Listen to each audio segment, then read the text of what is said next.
Hello everyone. इस video में हम बात करने वाले हैं regarding the nursing superintendent recruitment notification which came from railway recruitment board RRB. और इसमें जो ये आया है यह है रिक्रूटमेंट ऑफ पैरामेडिकल कैटेगरीज के नाम से, जिसके अंदर काफ़ी सारे पोस्ट हैं, जिसमें कि नर्सिंग सुपरिटेंडेंट भी एक है, जो कि हमारा की फोकस रहने वाला है इस वीडियो में। तो लेट्स स्टार्ट। ओके, सो इसका जो नोटिफिकेशन नंबर है वो CN03/2025 है। ये हमें ध्यान रखना है बिकॉज इसी नोटिफिकेशन के अगेंस्ट में हमें अपना एप्लीकेशन सबमिट करना है। So let's move on. सबसे पहले हम जाएंगे इम्पोर्टेंट डेट्स के ऊपर, because this is one of the crucial thing which I think we all should follow. So यहाँ पे हम देख सकते हैं जो इसका इंडिकेटिव नोटिस आया था वो आया था 26 जुलाई को। ये डेट पे ऑलमोस्ट हम सबको पता चला था कि एक रिक्रूटमेंट नोटिफिकेशन जो कि इस डेट से आएगा। हालांकि इसका एडवांस नोटिस तो पहले ही आ चुका था, लेकिन डेट्स वगैरह कंफर्म ये इस डेट में हुई थी। तो इसका ओपनिंग डेट 9 अगस्त है और क्लोजिंग डेट है 8 सितंबर, जो कि मिडनाइट तक है। बट हमें उस डेट तक का वेट नहीं करना है बिकॉज लास्ट मोमेंट पे यू नेवर नो कि क्या क्या प्रॉब्लम्स हो सकती हैं। समटाइम्स इमेज क्रॉप करने में या इमेज का साइज़ या डॉक्यूमेंट का साइज़ या पेमेंट फेलियर, ये सब इश्यूज आते हैं। तो इसलिए हमें इस डेट का वेट नहीं करना है। हमें जो अपनी एप्लीकेशन सबमिट करनी है वो करनी है अभी कुछ दिनों में और एज अर्ली एज पॉसिबल। उसके बाद although there are certain dates where हम लोग अपना जो भी मिस्टेक्स है या फिर कुछ अगर मॉडिफिकेशन करना चाहते हैं एप्लीकेशन फॉर्म में तो उसके लिए भी टाइम मिलेगा। बट अगेन वो उसके लिए हमें एक एडिशनल फी सबमिट करनी पड़ेगी। तो बेटर है जितना जल्दी हम कर सकें और विदाउट एनी मिस्टेक्स। उसके बाद हम जाते हैं कि इसमें कौन कौन सी वैकेंसीज़ हैं और कितने नंबर ऑफ़ पोस्ट हैं, वो सारा डिटेल्स है। हमारा फोकस रहने वाला है नर्सिंग सुपरिटेंडेंट, जो कि पोस्ट नंबर 1 पे है। ये है पे लेवल 7। इनिशियल पे जो बेसिक स्टार्टिंग पे होती है 44,900 plus additional allowances as applicable to the central government और रेलवे एम्प्लॉयज़। मेडिकल कैटेगरी इसका C1 होने वाला है। एज एज ऑन 1 जनवरी 2026 को 20 to 40। नाउ ये एक काफ़ी इम्पोर्टेंट चीज़ है क्योंकि 1/1/2026 और मैक्सिमम एज लिमिट 40। तो इसमें काफ़ी सारे कैंडिडेट को ये कन्फ्यूज़न होगा कि 41 से नीचे अगर एक भी दिन है तो क्या हम अप्लाई कर सकते हैं या ऐसा कुछ।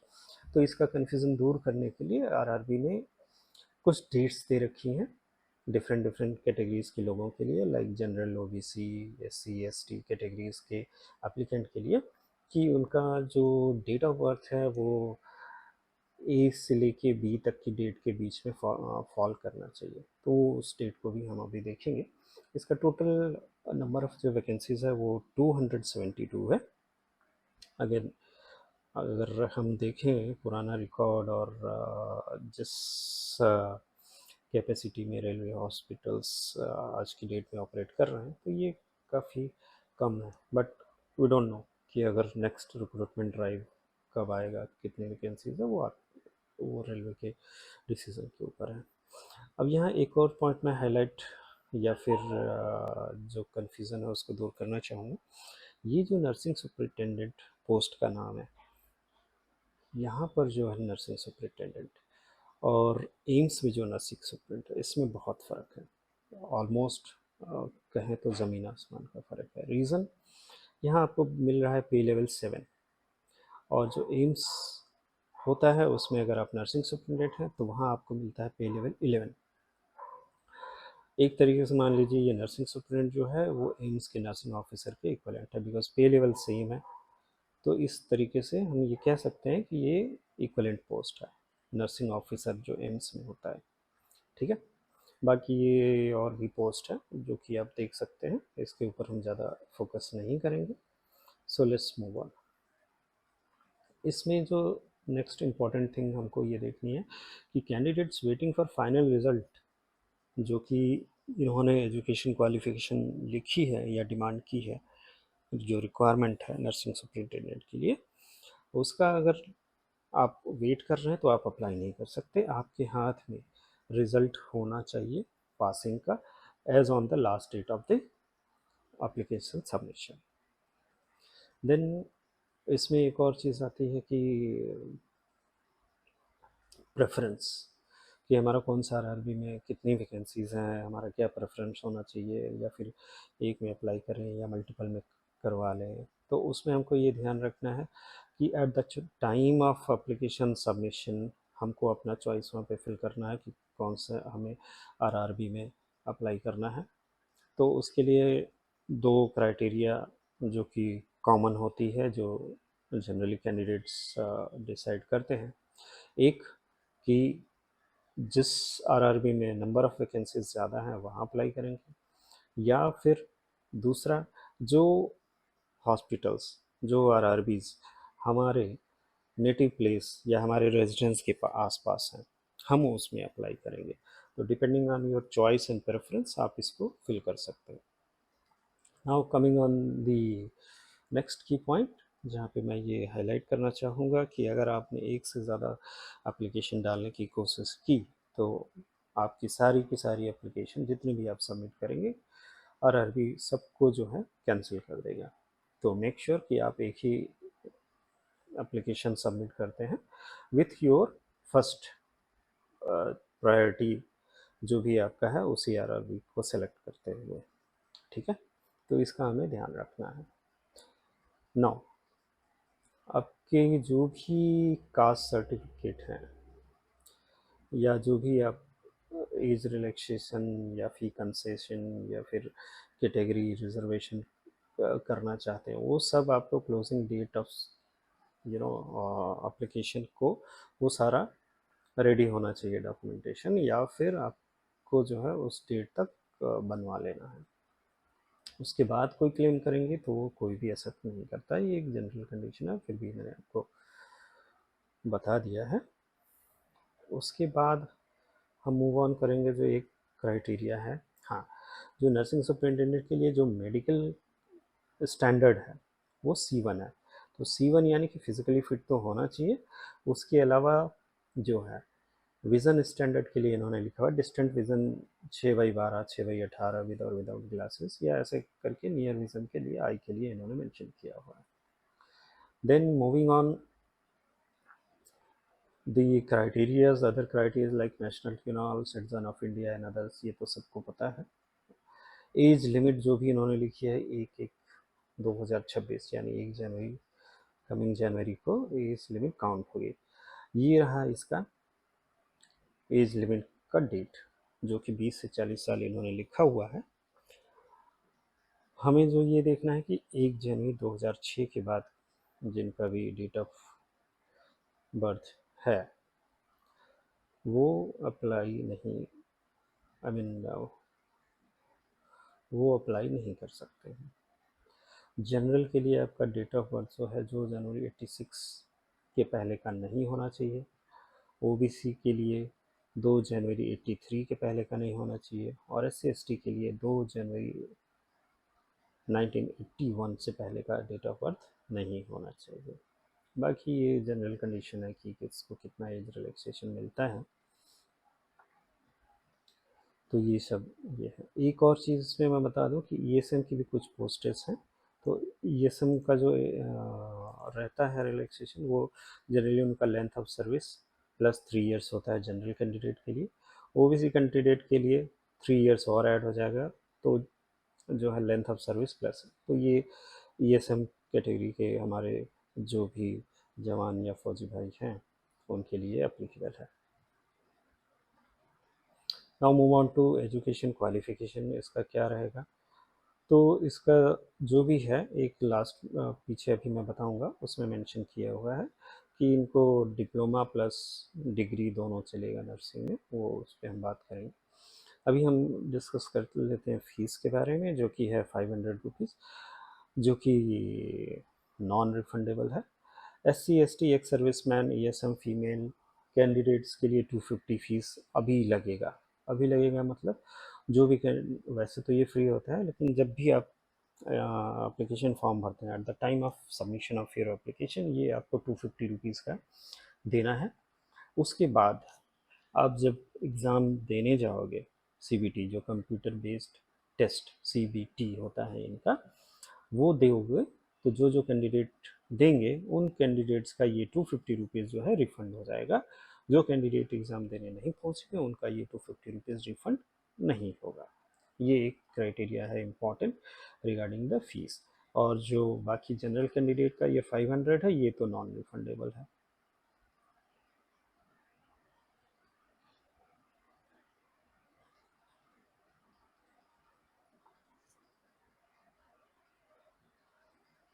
सॉरी, इसमें भी 400 आपका रिफंड हो जाएगा। Sorry,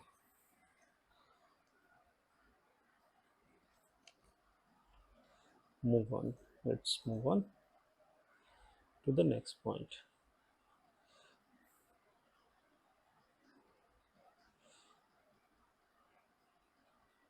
The OBC candidate coming in creamy layer are not entitled to OBC reservation. ये तो क्राइटेरिया हम सबको पता है। ये जो लेटेस्ट मुझे जानकारी है उसके हिसाब से up to 8 lakh family income है तो आप OBC रिजर्वेशन ले सकते हैं, अदरवाइज आपको जनरल कैंडिडेट के तौर पे अप्लाई करना चाहिए।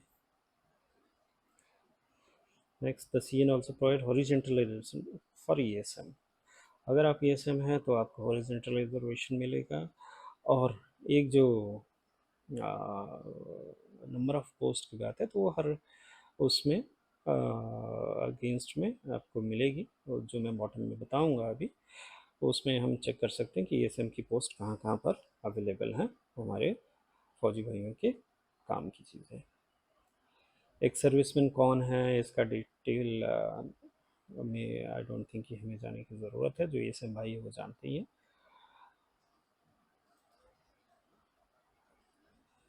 तो इसमें एक जो इम्पोर्टेंट चीज़ हमें देखने की है वो ये है कि जो सर्विंग डिफेंस पर्सनल हैं, अगर उनको लगता है कि उनका जो रिटायरमेंट है वो 1 साल या उससे कम का है तो वो ESM कैटेगरी में भर सकते हैं, और at the time of document verification आपको उसका डॉक्यूमेंटेशन और वो सब जो है वहाँ पे दिखा सकते हैं। अदरवाइज़ अगर आपको लगता है कि 1 साल से ज़्यादा है तो भी आप भर सकते हैं without without coating S ESM।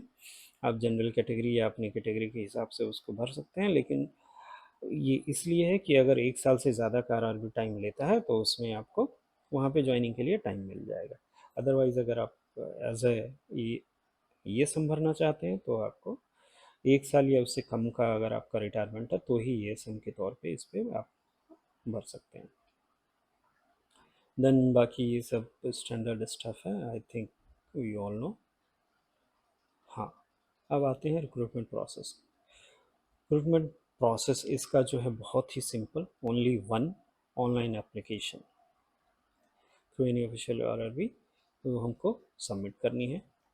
फिर उसके बाद हमारा एक CBT होगा, कंप्यूटर बेस्ड टेस्ट, जो कि जो है हमारा रहने वाला है मल्टीपल चॉइस MCQ टाइप के क्वेश्चन होंगे उसमें, जिसका डिटेल इसमें है अभी हम उसके बात करेंगे। उसके बाद उस टेस्ट के बाद अगर आप उसमें मेरिट में आते हो तो आपका डॉक्यूमेंट वेरिफिकेशन होगा।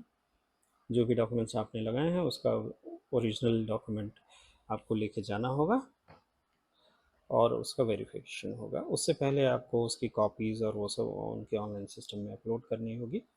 वो एक स्टेप है जो कि आई थिंक अप्लीकेबल है जो भी कैंडिडेट शॉर्ट लिस्ट होते हैं। तो इसमें हमको ये ध्यान रखना है कि एक सिंगल स्टेज का CBT होगा जो कि 90 मिनट ड्यूरेशन का होगा और 100 क्वेश्चन आएंगे उसमें। अब बात कर लेते हैं कि इसका पैटर्न क्या है।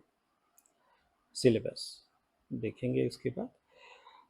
पैटर्न ये है कि प्रोफेशनल एबिलिटी यानी नर्सिंग से रिलेटेड आपके 70 क्वेश्चंस होंगे जो कि 70 मार्क्स के होंगे। General awareness 10 question of 10 marks. जो अरिथमेटिक इंटेलिजेंस एंड रीजनिंग का है 10 question 10 marks. General science 10 question 10 marks, total 100। अब इसमें देखा जाए तो हमारा मेरिट बनाने वाला जो सेक्शन है वो तो हम सबका प्रोफेशनल एबिलिटी का ही है, जो कि 70 क्वेश्चन है, 70 मार्क्स के। बट बट इसमें हमको ये देखना है कि हमारा जो है डिफरेंस हम कहाँ कर सकते हैं। जनरली जो भी नर्सिंग के कैंडिडेट्स होते हैं वो मैथ्स नहीं पढ़ते हैं अब 10+2 में। तो जब 10+2 में मैथ्स नहीं होता है तो उनका जो रीजनिंग है, इंटेलिजेंस है, अरिथमेटिक है, वो थोड़ा सा यहाँ पे कहीं मुझे लगता है कि ये सेक्शन है, इसमें ध्यान देने की ज़रूरत है। बाकी आई थिंक जनरल अवेयरनेस और जनरल साइंस का तो ये है, हमारे सभी कैंडिडेट्स मोर और लेस इक्वल उस पे रहते हैं, लेवल पे। और इसमें नेगेटिव मार्किंग भी है, 1/3 काट लिए जाएंगे जो भी, यानी कि 0.333 जो है नंबर आपके कट जाएंगे। अगर तो इसमें बी श्योर कि अगर आप सही हो तभी उसको अटेम्प्ट करो, अदरवाइज उसको ब्लैंक छोड़ दो। इसमें आपको मिनिमम क्वालिफाइंग भी इन्होंने रखा है। जनरल का 40%, ओबीसी एंड एससी के लिए 30% एंड एसटी के लिए 25%। और ये जो है ये सब के लिए भी सेम अप्लीकेबल है एज पर देयर कम्युनिटी। और जो शॉर्ट लिस्टिंग होगी वो सिर्फ 1:1 में होगी, नो स्टैंड बाई लिस्ट, यानी कि कोई भी वेटिंग लिस्ट या ऐसा कुछ नहीं होगा। अगर शॉर्ट लिस्टिंग के बाद जो डॉक्यूमेंट वेरिफिकेशन हो रहा है उसमें अगर कोई कैंडिडेट नहीं पहुंचता है तो उस समय जो है उसके जगह पे दूसरे नेक्स्ट जो भी अवेलेबल मेरिट में कैंडिडेट है उसको बाद में कॉल किया जाएगा। कोई भी सेकंड चांस नहीं दिया जाएगा डॉक्यूमेंट वेरिफिकेशन की डेट को पोस्टपोन करने के लिए या फिर बाद में कोई अलग से कर डॉक्यूमेंट वेरिफिकेशन करवाने के लिए। तो इसमें आपको ध्यान रखना है कि जो डेट पे आपको डॉक्यूमेंट वेरिफिकेशन के लिए बुलाया जा रहा है उस डेट पे आपको एनी हाउ पहुँचना ही है। नेक्स्ट मॉक प्रैक्टिस टेस्ट, ये भी अवेलेबल रहेगा जिसका कि डिटेल मैं आपको बाद में दे सकता हूँ या आप खुद भी आरआरबी की वेबसाइट से ले सकते हैं। How to apply create an account और आधार और ये सब तो I think we all know. Photo capture होगा कैमरा से, जब आप अप्लाई करोगे फ़ोन से या फिर लैपटॉप से तो उसके कैमरा से ही आपका फ़ोटो लाइव फ़ोटो कैप्चर होगा। और बाकी सारी मैंडेटरी मतलब जो भी हैं ये आप I think we all know. उसके बाद जो है जो इम्पोर्टेंट फैक्टर है कि लिस्ट ऑफ आरआरबीज। तो ये जो है ये लिस्ट ऑफ आरआरबीज है जो कि इसमें पार्टिसिपेट करेंगे। और किस आरआरबी में कितनी वैकेंसीज है ये एक बहुत ही इम्पोर्टेंट फैक्टर है हमें चूज़ करने के लिए कि हमें कहाँ अप्लाई करना है। कुछ लोग होते हैं कि जो अप्लाई करना चाहते हैं ऐसी जगह पे जहाँ पे नंबर ऑफ़ वैकेंसीज ज़्यादा हों। कुछ लोग होते हैं जो अप्लाई करना चाहते हैं ऐसी जगह जहाँ नंबर ऑफ़ वैकेंसी कम हो, क्योंकि वहाँ नंबर ऑफ़ एप्लीकेशन भी कम आएगी। कुछ लोग होते हैं जो कि अप्लाई करना चाहते हैं ऐसी जगह पे जो कि उनके घर के आसपास हो। तो depending on your choice and preference आप इसको डाल सकते हो। नाउ जो भी कैंडिडेट डॉक्यूमेंट वेरिफिकेशन के लिए जाएंगे वो अपना 2 सेट का सेल्फ अटेस्टेड फोटो कॉपीज और ओरिजिनल डॉक्यूमेंट लेके जाएंगे। और ये सब मैंने आपको बता दिया है। अब जाते हैं कि क्वालिफ़िकेशन। इस डॉक्यूमेंट के हिसाब से जो इनको क्वालिफ़िकेशन चाहिए, एक तो रजिस्टर्ड नर्स होना चाहिए जो, और 3 इयर्स का जो कोर्स होता है जीएनएम वो होना चाहिए, या फिर इनको चाहिए बीएससी नर्सिंग। तो ये दोनों कैंडिडेट ही अप्लाई कर सकते हैं। एक जो इम्पोर्टेंट मैं यहाँ पे रिमार्क देना चाहूँगा वो ये है कि जीएनएम के कैंडिडेट्स के लिए धीरे धीरे धीरे धीरे रास्ते गवर्नमेंट सर्विस में बंद हो रहे हैं। क्यों? क्योंकि मैंने जो पर्सनली नोटिस किया है कि एम्स हो चाहे स्टेट गवर्नमेंट के लेवल पे हो, धीरे धीरे सब जगह पर BSc nursing as a base की डिमांड होने लगी है। तो जो भी कैंडिडेट जीएनएम करते हैं, एएनएम करते हैं, तो उनको ये पीवीएससी जिसको बोलते हैं वो करना आई थिंक आजकल ज़्यादा समझदारी रहती है। खैर, ये अपना अपना एक व्यू है। मैं उसमें डिटेल में नहीं जाऊंगा। नाउ लेट्स मूव ऑन कि कहाँ पर कितनी वैकेंसीज है। आई थिंक ये हम सभी देखना चाहते हैं कि कहाँ पे किस किस आरआर की ज़्यादा वैकेंसीज़ हैं। तो अहमदाबाद यहाँ पे 4 है, अजमेर में 1 और 2, इसके अलावा बेंगलोर में सिर्फ और सिर्फ 5, भोपाल में 4 और 1 5, भुवनेश्वर में 2, बिलासपुर में 4 6 10, बिलासपुर में मैंने बता दिया ऊपर बिलासपुर, चंडीगढ़ में 2, चेन्नई में 43, वाह, गोरखपुर में 1 और 6। अच्छा, चेन्नई में ईएसएम की भी है 4, आप लोग देख सकते हैं डिटेल नोटिफिकेशन इसमें पॉज करके। गुवाहाटी में 7, जम्मू श्रीनगर में 3 और 8, कोलकाता में 25 ईएसएम की 3, 21 ईएसएम की 1, 10 ईएसएम की 1। ये अलग अलग कोलकाता के डिवीजन है, जैसे CLW, ER, SER। तो इसमें जो है ये काफ़ी नंबर ऑफ़ वैकेंसीज ज़्यादा हैं। फिर उसके बाद मालदा में 5, मुंबई में CR में 25, ESM 2, WR में 18, ESM में 2, मुजफ्फरपुर में 10, ESM 1, पटना में 23, प्रयागराज में 2, प्रयागराज NCR में 2, NR में 11 और NR में 1 ESM। फिर उसके बाद आते हैं रांची में 5 और 4 यानी कि 11, सिकंदराबाद में 4, सिलीगुड़ी में 10। ये थी टोटल नंबर ऑफ़ वैकेंसीज। अब बात करते हैं सिलेबस की। तो सिलेबस की जहाँ तक बात करें, नर्सिंग सुपरिटेंडेंट के लिए जो इनका डिमांड है वो ये है: anatomy, physiology, nutrition, bio chemistry, nursing foundation. आप लोग इसमें जो है पॉज करके वीडियो देख सकते हैं, मैं पूरा डिटेल में नहीं जाऊंगा। इसके बारे में अगर चाहिए तो मैं एक डिटेल अनदर वीडियो बना सकता हूँ। ये था हमारा डिटेल नोटिफिकेशन के बारे में। तो ये बाकी आपके जो फॉर्म्स है, वेरियस फॉर्म्स हैं, वो उसके बारे में है। आई होप आपको ये वीडियो पसंद आया होगा। अगर कोई और आपको इन्फॉर्मेशन चाहिए या क्लैरिफिकेशन तो आप मुझे कमेंट में पूछ सकते हैं, या फिर आप मुझे मैसेज भी कर सकते हैं। अब इसमें अप्लाई कैसे करें, तो अप्लाई करने का लिंक मैं आपको डिस्क्रिप्शन में दे दूँगा। और